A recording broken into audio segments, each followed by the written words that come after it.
So I'm really not trying to do a lot of repair work right now, but inevitably people I know ask me to do some. So we've got a Martin. It is a special edition SPD-16R signed by C.F. Martin IV. Serial number dates it to the late 90s. It won't focus in there, or I would show you. And the bridge is lifting. So we've got a pretty good gap. Just gonna get this bridge off. I'm gonna try it without heat first, because sometimes these will just pop right off, and I don't really expect that, but I have seen it happen. And if not, I will get the iron out and heat the bridge and see what happens.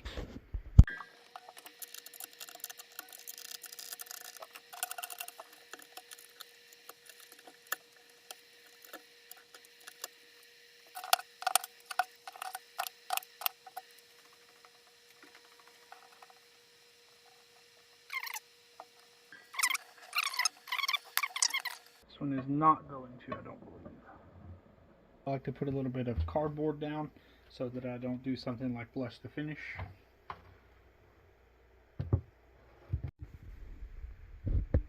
This is before the fretboard. I'll have the bridge off before I clamp it up. I think I'll take the opportunity to polish these frets up a little bit. Nice inlays. Not all of the Martins get the snowflakes and the diamonds. Rosewood peghead, gold tuners. This is a solid spruce top and East Indian back and sides.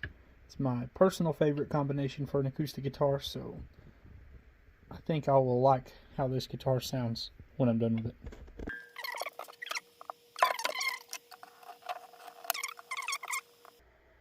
Yeah, right where I had the iron is lifting pretty good.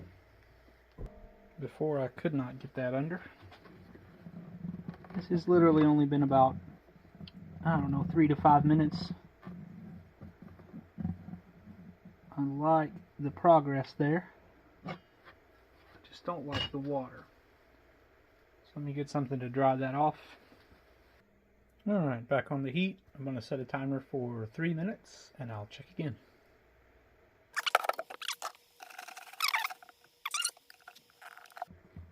More heat.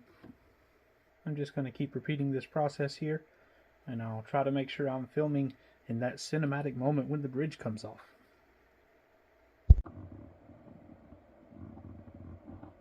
There she goes.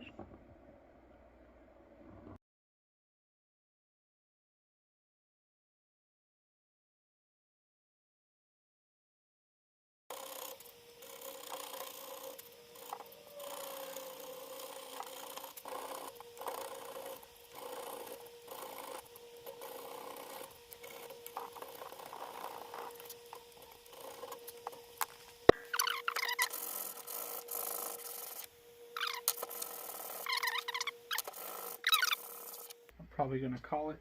You have to watch this method right here because it's easy to kind of, for this to rock a little bit, and you'll end up taking more from the edges than you will the middle. I just had to take this back over and flatten it back out. But I had made this slightly convex, slightly rounded. And I just took it back over to the vise, took some material, just a slight amount out of the middle with the chisel, and that's what the cleanup pass here was for. I've done pretty much the same thing here, just a couple light passes with the chisel to get the majority of the glue off, and then I took a little piece of sticky back 180 and got it in just the right spot and cleaned it up. Anytime I go to do a glue up, I do a dry assembly. I think I have about given up on even trying to show you this, but there's a specific place inside the guitar where this clamp is going to need to rest to get proper tension on the bridge.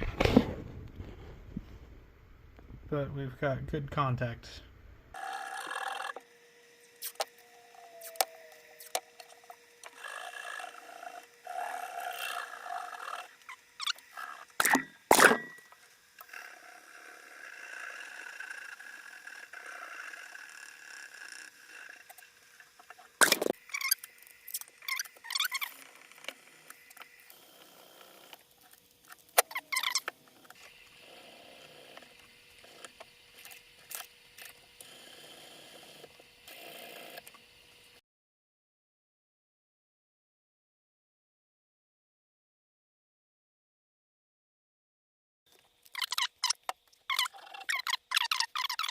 another thing that's as important as the dry fit is have everything you need ready, because once the glue dries, it's very hard to get off and very hard to get out of the little tiny cracks between the bridge and the body.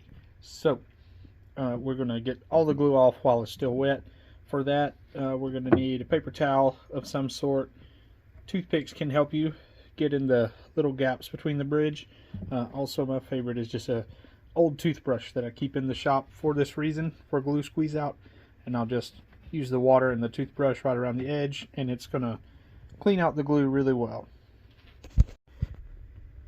Alright, we also don't want glue going down through these holes, so I'm going to put a piece of tape inside the guitar up underneath those holes. Alignment here is very critical for obvious reasons. Intonation, making sure that the holes line up here. You can do this a couple different ways. You can take some sacrificial bridge pins and put them up through the bottom and have that, like do this E and do that E. That'll put the bridge right back where it was before. I'm just going to take my time and align it and make sure that I'm good. Almost forgot this, but I'm going to take acetone and I'm going to wet the rosewood with it. You don't have to get a ton on there. The purpose of this is to get the oils off of the rosewood, and that is going to allow the glue to penetrate the rosewood better.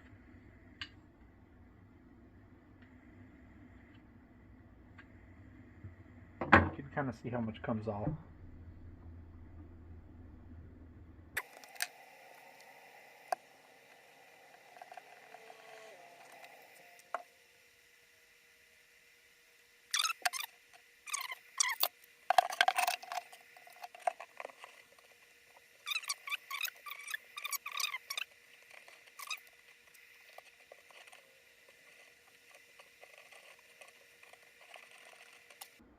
So I found this out in the dry glue up.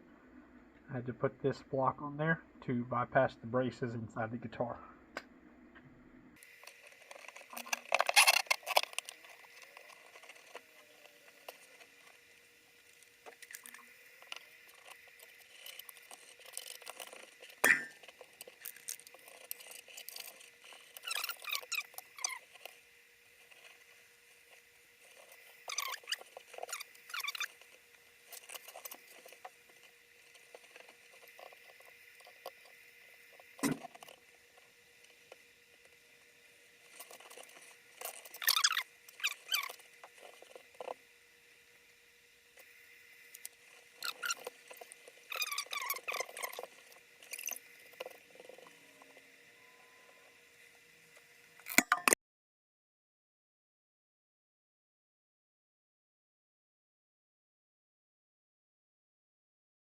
Alright, I like to let the clamp stay on for 24 hours minimum.